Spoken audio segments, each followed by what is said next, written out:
ఎన్నో ఆశలు, మరెన్నో అంచనాలు. ఐర్లాండ్‌తో మ్యాచ్ నుంచే విరాట్ దంచెయ్యాలని ఫాన్స్ ఎక్స్‌పెక్ట్ చేశారు. కానీ తొలి మ్యాచ్‌లో కోహ్లీకి కలిసి రాలేదు. ఓపెనర్‌గా బరిలో దిగిన స్టార్ ప్లేయర్ అంచనాలను అందుకోలేకపోయాడు. గేరు మార్చాలనుకునే లోపే పెవిలియన్‌కు వెళ్లిపోయాడు. 5 బంతులు ఎదుర్కొన్న కోహ్లీ ఒకే ఒక్క పరుగు సాధించాడు. స్ట్రైక్ రేట్ 20 మాత్రమే. భారీ అంచనాల మధ్య బరిలో దిగిన కింగ్ బ్యాట్‌కు పని చెప్పలేకపోయాడు. అయితే తర్వాతి మ్యాచ్‌లో విరాట్‌పై ఒత్తిడి పెరిగే అవకాశం ఉంది. ఏ ప్లేయర్ అయినా తొలి మ్యాచ్‌లో ఫెయిల్ అయ్యాక రెండో మ్యాచ్‌లో పుంజుకోవడం అంత తేలికేమీ కాదు. అయితే కోహ్లీకి సవాళ్లు కొత్తేమీ కాదు. ఒత్తిడిని ఎలా ఎదుర్కోవాలో బాగా తెలుసు. ఎంత ఒత్తిడి ఉంటే అంత ఎక్కువ కసితో బ్యాటింగ్ చేస్తాడు. బిగ్ మ్యాచ్‌ల్లో టీమిండియాకు అనేక సార్లు విజయాన్ని అందించిన రికార్డు ఉంది. దీంతో తర్వాతి మ్యాచ్‌లో కింగ్ కుమ్మేయాలని అభిమానులు కోరుకుంటున్నారు. ఇదే అంశంపై లెజెండరీ మాజీ క్రికెటర్ సునీల్ గవాస్కర్ స్పందించాడు. తర్వాతి మ్యాచ్‌లో స్టార్ ప్లేయర్ బౌన్స్ బ్యాక్ కావాలన్నాడు. రెట్టించిన ఉత్సాహంతో పాకిస్తాన్‌పై చెలరేగాలన్నాడు.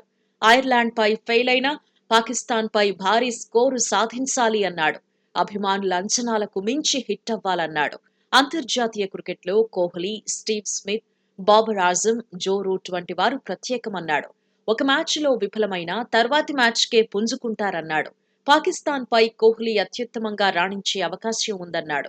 నిజానికి గత టీ20 వరల్డ్ కప్‌లో సహచరులు విఫలమైన చోట విరాట్ మెరుపులు మెరిపించాడు. ఓ ఎండ్‌లో వికెట్లు పడుతున్నా తను మాత్రం క్రీజ్‌లో నిలబడిపోయాడు. భయంకరమైన పాకిస్తాన్ బౌలింగ్‌ను సమర్థంగా ఎదుర్కొన్నాడు. ఎవ్వరూ ఎక్స్‌పెక్ట్ చేయని రీతిలో షాట్లు బాదాడు. అసాధ్యమనుకున్న దశలో టీమిండియాకు చిరస్మరణీయమైన విజయాన్ని అందించాడు. ఇప్పుడు కూడా అదే రేంజ్‌లో చెలరేగాలని ఫ్యాన్స్ అంచనాలు పెంచుకుంటున్నారు. పాకిస్తాన్‌పై బాకీ తీర్చేయాలంటున్నారు. ఇక టీ20 వరల్డ్ కప్‌లో విరాట్‌కు అద్దరిపోయే రికార్డులున్నాయి. ఐర్లాండ్‌తో మ్యాచ్‌కు ముందే యావరేజ్ 81.5, 25 ఇన్నింగ్స్‌ల్లో 16 సార్లు 50కి పైగా స్కోర్లు సాధించాడు. కాకపోతే ఐర్లాండ్‌తో మ్యాచ్‌లో ఒకే ఒక్క పరుగు దగ్గర ఆగిపోయాడు. మెగా ఈవెంట్ కెరీర్‌లో లోయెస్ట్ స్కోర్ నమోదు చేశాడు. వరల్డ్ కప్‌లో చేజింగ్‌లో గత రికార్డులు అద్భుతంగా ఉన్నాయి. ఒక్క మ్యాచ్‌లో 78 పరుగులతో నాటౌట్‌గా ఉన్నాడు. మరో మ్యాచ్‌లో 36 పరుగులతో అజేయంగా నిలిచాడు. ఇంకో మ్యాచ్‌లో 54 పరుగులు కొట్టాడు. 57 పరుగులు, 72 పరుగులతోనూ నాటౌట్‌గా ఉన్నాడు.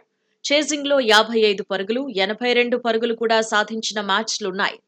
మొత్తంగా పాకిస్తాన్‌తో మ్యాచ్‌లో కోహ్లీపై అందరి ఫోకస్ పడబోతోంది.